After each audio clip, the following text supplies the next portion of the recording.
குடும்பம் தான் முதல் மதரசா, குடும்பம் தான் முதல் பள்ளிக்கூடம், குடும்பம் தான் முதல் கல்வி கூடம். ஒரு மதரசாவிலே ஆசிரியர் அலிஃப் பாத்தா சொல்லிக் கொடுப்பது இரண்டாவது பட்சம்.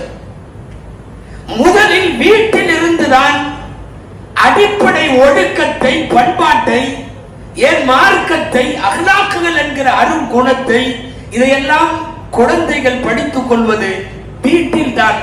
வெறுமனே தாயிடமிருந்து மட்டுமல்ல, தந்தையிடமிருந்தும்.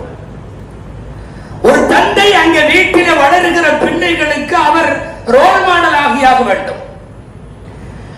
ஆண்களுக்கென்று பொறுப்புகள் உண்டு, பெண்களுக்கென்று பொறுப்புகள் உண்டு. குறிப்பாக ஒரு குடும்பத்தில் வளருகிற அடுத்த தலைமுறையை வளர்த்தெடுக்கிற விஷயத்தில், அடுத்த தலைமுறையை வார்த்தெடுக்கிற விஷயத்தில் பெண்களுக்கு மட்டுமல்ல ஆண்களுக்கும் பங்குண்டு. பெரும்பாலும் நம்மில் பலர் இப்படி நினைப்பது உண்டு. பெண்கள் பார்த்துக் கொள்வார்கள், மக்களை அவர்கள் வளர்த்துக் கொள்வார்கள், அது அவர்களின் பொறுப்பு. நாம் தொழில் செய்தால் போதும், சம்பாதித்தால் போதும், ஹலாலான வழிகளிலே பொருளீட்டினால் போதும் என்கிற அளவுக்கு மட்டும் ஆண்கள் தங்கள் வட்டத்தை சுருக்கிக் கொள்வது சரியல்ல என்கிற கருத்து நாம் இங்கே சிந்திக்க வேண்டும்.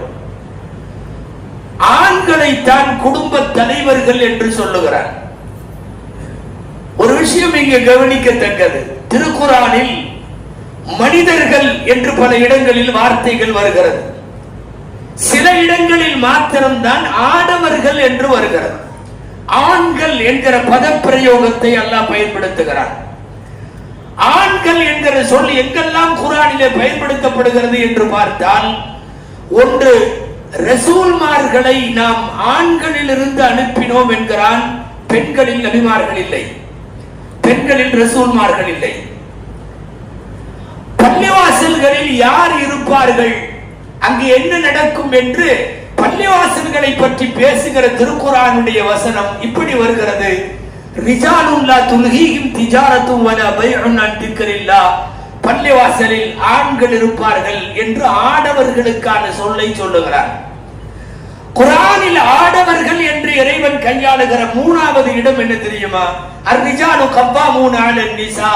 மனைவிகள் மீது கணவன்மார்கள், ஆண்கள் நிர்வாகிகள் என்கிறார்.